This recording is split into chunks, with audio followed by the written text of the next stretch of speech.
Información esencial. Hola, ¿cómo están? Muy, pero muy buenas tardes. Para no creerlo, a 32 grados a esta hora en Santiago. 32 grados. La máxima hoy día fue de 33.6, eso registró la estación de Pudahuel, y para mañana, ojo, 34 es el pronóstico de la Dirección Meteorológica. Soy Quique Mujica, Iván Valenzuela se fue de vacaciones, así que los voy a estar acompañando hasta fines de febrero. Tiradita larga, pero bien. Estamos con nuestro panel de lunes. Hoy día hay harto que conversar, así que entremos de inmediato. Ascanio Cavallo, ¿qué tal? Muy buenas tardes.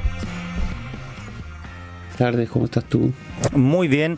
Josefina Araos, muy buenas tardes. Hola, buenas tardes. Oye, comencemos con el tema que nos ha convocado durante estos días. El fin de semana la Comisión de Hacienda del Senado llegó a acuerdo con el gobierno. Esto pasa...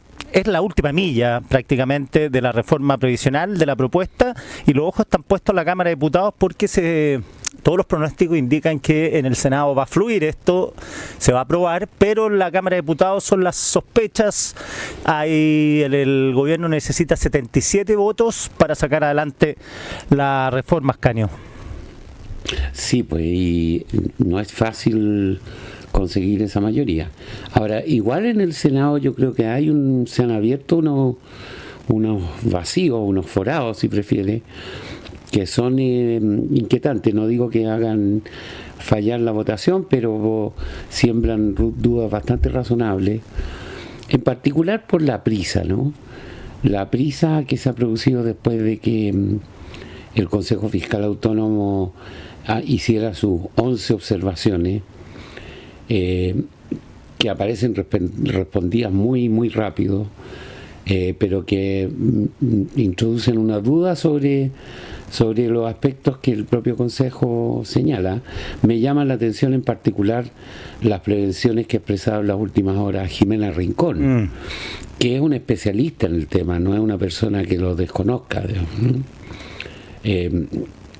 Puede ser que sus reticencias arrastren votos en la Cámara de Diputados, y en fin, y yo no descarto completamente que digamos que las votaciones finales de la reforma se trasladen a marzo. La prisa que le está imponiendo el gobierno yo creo que es negativa.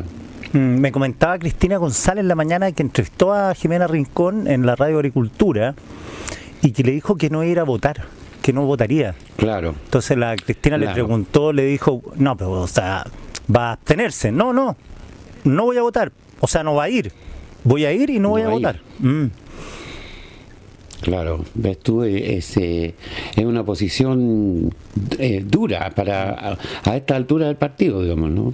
Sí. Josefina, ¿cómo ves tú la reforma previsional en la última milla ya de este proyecto que presentó el gobierno? O sea, es un escenario bien difícil porque además todo indica que acá está mezclado. Ascanio hace referencia a esta prisa que pone nervioso, ¿cierto?, a muchos que tienen dudas respecto de cómo se está respondiendo a las advertencias que se levantaron, ¿cierto?, que parecían bien pertinentes, pero acá está entremezclado también todo con la disputa política. Una es la disputa técnica que levanta dudas y otra es la disputa política, donde las tensiones que han habido, ¿cierto?, dentro de la derecha a propósito de toda esta discusión se radicalizan o se vuelven a cobrar fuerza, ¿cierto? Y yo creo que el fin de semana ha sido acalorado en el debate interno porque la izquierda empieza a mostrarse a favor, ¿no? Y con ciertas declaraciones como las del PC, etcétera, que a los que tienen una mala lectura de la reforma les permite confirmar sus peores hipótesis, ¿no? Si es que el PC está contento con esto es porque el acuerdo no nos conviene, ¿no? Y hace creo muy difícil el debate porque se entremezclan cuestiones de discusión técnica y de posturas distintas en materia propiamente técnica, ¿cierto?, de la evaluación de la reforma, y otra es la disputa política y argumentos más políticos que en función de los cuales están algunos a favor y otros en contra, ¿no? Y creo que hace más complejo el escenario y muestra que no hay nada asegurado. Sí, saltó una discusión que la prensa cubrió el fin de semana y que se venía comentando entre pasillos en los mentideros de la derecha respecto de libertad de desarrollo y sus opiniones respecto a la reforma, como también dentro de libertad de desarrollo hay opiniones distintas de las personas que participan ahí, pero en general, por lo menos, la cabeza, Bettina Hortz, y uno de los más influyentes dentro del think tank, Luis Larraín, se mostraron en contra y hubo fuego cruzado ahí con la derecha y sobre todo con la UDI. Ojo con eso. Claro. Yo distingo ahí nuevamente, no es por minusvalorar ni mucho menos a Bettina Hortz, pero Luis Larraín también es un especialista muy calificado. Estuvo en la creación del sistema previsional en los años 80 y lo ha acompañado durante muchos años. Así que esa es una opinión también dura porque tiene conocimiento técnico, ¿no? Pero yo creo que la mayor parte del problema radica en las sospechas, más que en los datos precisos, en el articulado, por así decirlo, de la reforma, ¿no? Está la sospecha de que hay un sector que quiere crear un forado en el sistema de manera de después ir copándolo y finalmente estatizarlo. Y hay una sospecha de la parte contraria, digamos, de que detrás de la defensa de la derecha están las propias AFP. Digamos, no es un buen clima para legislar, pero es verdad que, por otro lado, alcanzar un acuerdo en estas condiciones sería una cosa extraordinaria en sí misma, ¿no? Sí. Sí, no, es difícil determinar dónde está el punto justo. Sí, cuesta, bueno, ya Republicano se escindió de la discusión, pero cuesta creer que después de todas las venias que han tenido la reforma, con Coloma, que es un líder de la UDI indiscutido, con Galilea, que es presidente de RN, con Cruzco, que representa a Evópoli, o sea, que la derecha siga en rebeldía, algunos de derecha que van a seguirlo, pero que la mayoría votara en contra y que se votara la reforma, no lo veo difícil, Josefina. Sí, yo también creo, o sea, parece haber más o menos un consenso en parte importante de la derecha política, digamos, la que está en el Congreso, que está a favor de legislar. Tiendo a pensar, ¿no? Y ha sido un poco la apuesta que han estado haciendo distintas figuras del sector defendiendo, ¿cierto?, el acuerdo al que se llegó, pero el hecho de que hayan tenido que salir también a aclarar con tanta precisión habla de que hay ruido adentro que hace que las cosas no estén seguras hasta último minuto. Yo creo que ahí Ascanio tiene razón, y esto tiene que ver no solo con lo difícil de esta discusión en particular, sino con el contexto político general, ¿no? O sea, ha sido difícil alcanzar acuerdos, y esta es una materia además demasiado emblemática, donde yo creo que las consignas se vuelven más fuertes que nunca.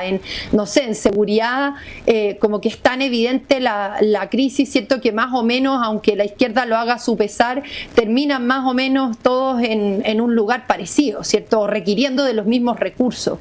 En cambio, en el tema previsional parece que la disputa, por así decir, ideológica o de principio, y las desconfianzas recíprocas se pueden seguir explicitando con mucha fuerza, ¿no? Pero yo creo que hay un desafío, o sea, no se trata de negar, y esto yo creo que es importante siempre volver a recordarlo, los reparos, la legitimidad de los reparos que puedan haber, ¿no? Y yo creo que la crítica a la prisa, por ejemplo, que planteaba Ascanio, yo se la he escuchado a personas de derecha que incluso están a favor de la reforma y que creen que el acuerdo es bueno, etcétera, aún así cuestionan la prisa o advierten la presión que hay sobre el mercado laboral, la necesidad de esto complementarlo con crecimiento, etcétera, ¿no? Y que aún así evalúan el acuerdo como un buen acuerdo, porque esa evaluación requiere otras consideraciones, ¿no?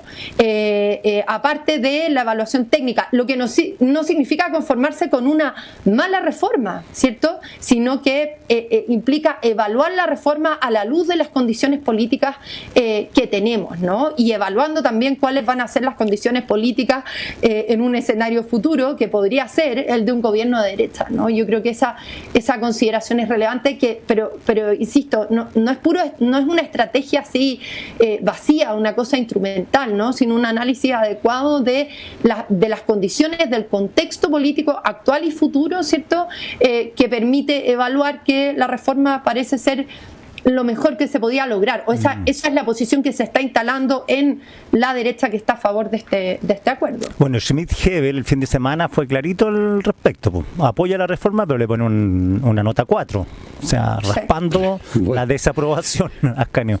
Sí, yo no sé si esa declaración es muy favorable, ¿eh? Al final es como para... Era para un 5. No, claro. No, yo creo que a la derecha le pasa lo mismo que le pasa a la izquierda, un poco. Sergio Muñoz escribió sobre esto en Exante el fin de semana, que es que uno y otro sector, digamos, tienen una especie de área en la que rechazan lo que el otro hizo o lo que el otro pretende hacer en el futuro. El nivel de sospecha, digamos, y de desconfianza es muy alto, ¿no? Muñoz dice, bueno, finalmente la ultraizquierda que dominó la convención constitucional, que estuvo presente el 18 de octubre, que entró al gobierno, digamos, ha terminado por llevar la retórica a tal punto que en la derecha cualquier cosa que venga de ese sector es materia de viva sospecha, digamos, ¿no? Y eso deriva en que, así como la izquierda tiene su ultraizquierda, ¿verdad?, la derecha ha desarrollado una ultraderecha poderosa, fuerte, digamos, que es capaz de presionar a Chile Vamos, por ejemplo. Claro, sí, lo que más critica la derecha es en la primera convención que sectores de izquierda socialdemócrata, aprobaran el proyecto que ellos consideran un mamarracho. Porque del PC no esperan nada, ni del Frente Amplio tampoco, pero del mundo de la izquierda que apoyó el proyecto, ahí como que dijeron, bueno, estos son capaces de ser convencidos para este tipo de locura. Eso es lo que dicen en la derecha. Claro, si tú trasladas eso a la discusión de la reforma previsional, bueno, te explicas un poco lo que está pasando ahora, digamos, que tienes dos grupos antagónicos que tienen el mismo nivel de sospecha respecto del texto de la reforma. Josefina. Sí, no, que yo creo que el problema de ese argumento es que ya nos saca de la discusión específica de pensiones, sí, ¿no? O sea, sí. Y puede ser, digamos, o sea, yo no voy a cuestionar que pueda ser pertinente esa desconfianza. El tema es que ya el problema es otro, o sea, no... la argumentación ya no tiene que ver con una evaluación de la reforma misma, ¿cierto?, sino de quienes la están acordando. Y el problema es que yo no sé cómo se sigue funcionando a la luz de esa conclusión. Sí, claro. O sea, yo entiendo que esté la desconfianza, digamos, pero la realidad es esta, digamos, o sea, tenemos este escenario político, estas condiciones, estos adversarios. Podremos trabajar por generar los resguardos que sean necesarios para que cosas como las que vimos no vuelvan a pasar, por mejorar los liderazgos políticos, en fin, pero el PC está y Republicano está, digo, para graficarlo en los adversarios máximos de lado y lado, están y hay que lidiar con ello, ¿no? Y esa es la democracia. Entonces, que quieran meter una administración estatal por debajo o que quieran que triunfen las AFP, bueno, es lo que permite el juego democrático, o sea, es el riesgo que está siempre presente, ¿no? Y la pregunta es si esa posición última, digamos, hace posible que se avance en una deliberación. Entonces, porque la apuesta política se transforma en otra. Hay que ir a construir una mayoría, una hegemonía total por fuera, digamos, que nos permita luego llegar al Congreso con esa mayoría y legislar acorde a ella. Pero eso creo que hace mucho más lento de partida todos los procesos, pero además implica una lectura, digamos, de la convivencia democrática y la posibilidad del diálogo democrático muy distinta, que yo me temo hay que intentar, o sea, creo que hay que intentar resistir, ¿no? Y en ese sentido creo que esta discusión, esta reforma simboliza o representa un poco esa apuesta y donde se están disputando esas disposiciones y miradas distintas respecto de cómo avanzar en la deliberación política. Sí, tengo la sensación que si gana la derecha, el comportamiento de la oposición, del actual gobierno, va a ser clave para eliminar sospechas. O sea, si, claro, por supuesto. Claro, si la oposición vuelve a tener el tono que ha tenido Boric gobernando, pidiendo consenso, pidiendo acuerdo, rescatando la trayectoria de Elwin, de Bachelet, de Lago, bueno, eso va a ser distinto a la oposición. O sea, se cerraría un ciclo, yo creo, Ascanio, con dos oposiciones que han sido rudas. Sí, es posible, es posible, y sobre todo si después de este acuerdo se comienza a trabajar otro, digamos, como puede ser, o como se ha anunciado, el del sistema político. Efectivamente, yo creo que el éxito de ambas negociaciones cambia un poco el clima político, ¿verdad?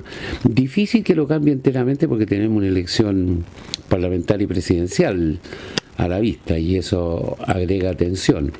Pero Josefina tiene razón, si uno lee todo a la luz de la sospecha, finalmente te paralizas.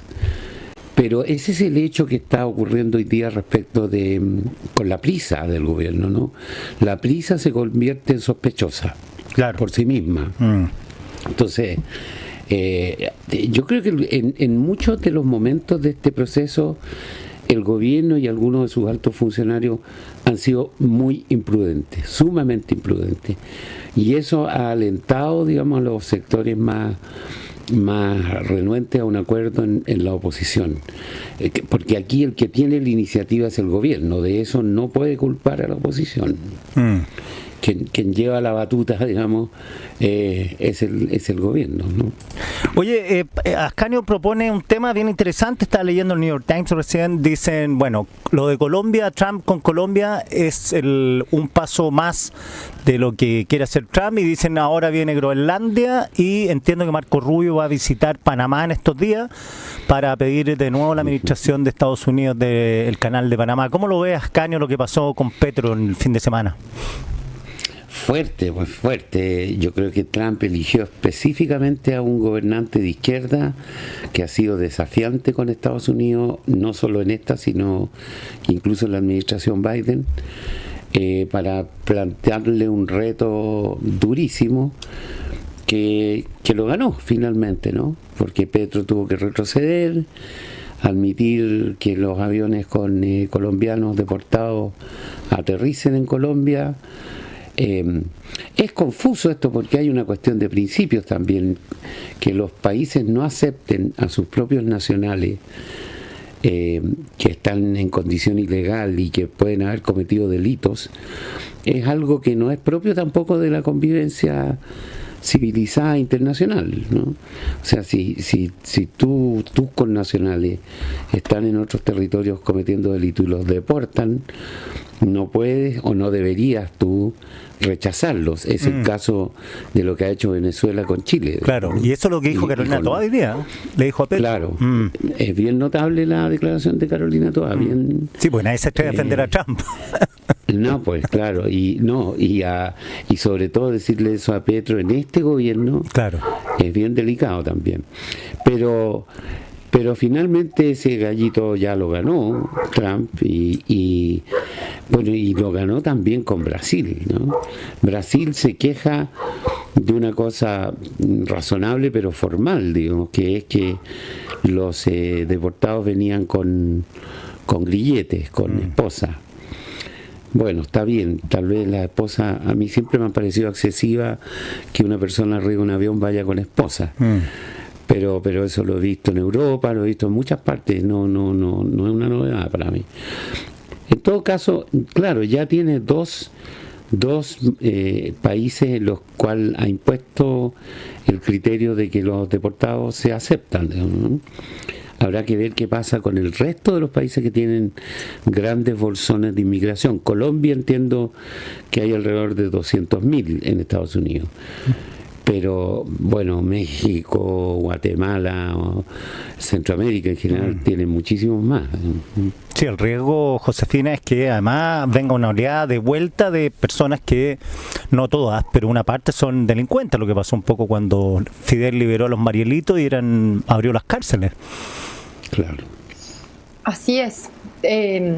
Trump elige bien, dice Ascanio, al líder latinoamericano con el que va a hacer esa apuesta. Yo estoy de acuerdo porque además Petro está en un momento crítico en general, con independencia de este episodio con Trump, que fue no sé cómo decirlo, fue muy humillante el intercambio y cómo concluyó, pero además ha tenido episodios críticos por tensiones políticas bien dramáticas que están teniendo lugar en Colombia, por el conflicto que hubo con el viaje a Haití, etcétera. O sea, están en un momento muy débil Petro, donde se le suma este gesto de Trump, y que el de Trump además hay que leerlo o ponerlo en relación con todo el resto de su ofensiva, y que yo creo que es bien impresionante. Ya Ascanio lo advertía la semana pasada, pero yo creo que se confirma ahora, y lo decía un poco Daniel Mansuy ayer en su columna en el Mercurio, ¿no? Que Trump terminó de explicitar una apuesta provocadora, escandalizadora, ¿cierto? Ofensiva, muy clara y sobre todo expresada en la agenda internacional. O sea, es una apuesta por hacer grande a América de nuevo realmente, ¿no? Y sin ninguna duda, con demostraciones de fuerza brutales, y que ojalá despierten alerta y el mayor escándalo posible, ¿no? No sé cómo puede terminar algo así, pero es evidente que Trump ha elegido un camino muy singular. Sí, Ascanio, antes de cerrar, te quería preguntar, acaba de hablar Carolina Toá con Mónica Pérez acá en Conexión, por el tema del Tren de Aragua, y bueno, y conversaron sobre la Corte Penal Internacional. Todo indica que el fiscal va a reafirmar su hipótesis que el gobierno venezolano está detrás del asesinato del refugiado político Ronald Ojeda. ¿Qué implica ir a la Corte Penal Internacional para Venezuela? Implica un proceso bastante serio, bastante complicado si le resulta adverso al gobierno venezolano, porque lo pone como un paria internacional, digamos, ya prácticamente queda aislado de todo el sistema internacional. Está bastante aislado, pero esto ya sería más probablemente una condena, ¿no? Y en materia penal, pucha, las condenas son personales también. Entonces es bastante grave esa situación para Venezuela, a pesar de que puede tomar su tiempo, porque la Corte no es rápida. Pero si efectivamente hay pruebas firmes de que hay alguna implicación del gobierno venezolano en el asesinato de un connacional en otro país, bueno, eso configura la figura de, no sé, de terrorismo internacional, una cosa así, bastante seria. Sí, Francisco Cox, el abogado, comentaba a la Mónica Pérez que dijo que Chile podía pedir la extradición de Diosdado Cabello, y se lo preguntó a la ministra Toá, y la ministra dijo que había que evaluar todo, no quiso pronunciarse si ese era el camino o no era el camino, pero que había que evaluar todas las posibilidades, todas las opciones. Claro, no, sí, la decisión de la Corte Penal Internacional es una decisión grave. Es una cosa que, digamos, que entre dos países con buenas relaciones en general se evita.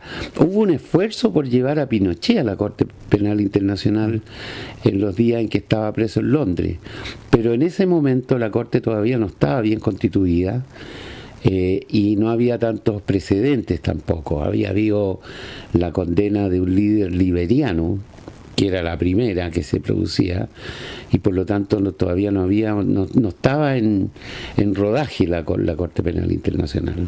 Ahora sí lo está. Josefina, para ir cerrando.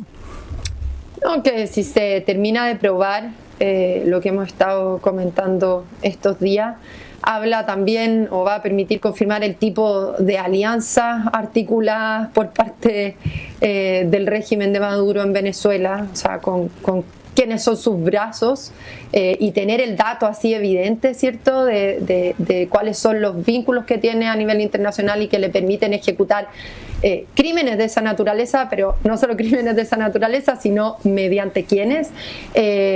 no sé si queda algo de buena imagen de Venezuela, ¿no? Pero ya es como el colapso definitivo, ¿no? de esa imagen, si es que algún vestigio quedaba de ella, ¿no? De algo ya completamente corrupto, donde el régimen político ya no se diferencia del crimen organizado, ¿no? Está totalmente inmiscuido, y eso es, bueno, una tragedia difícil de ponderar.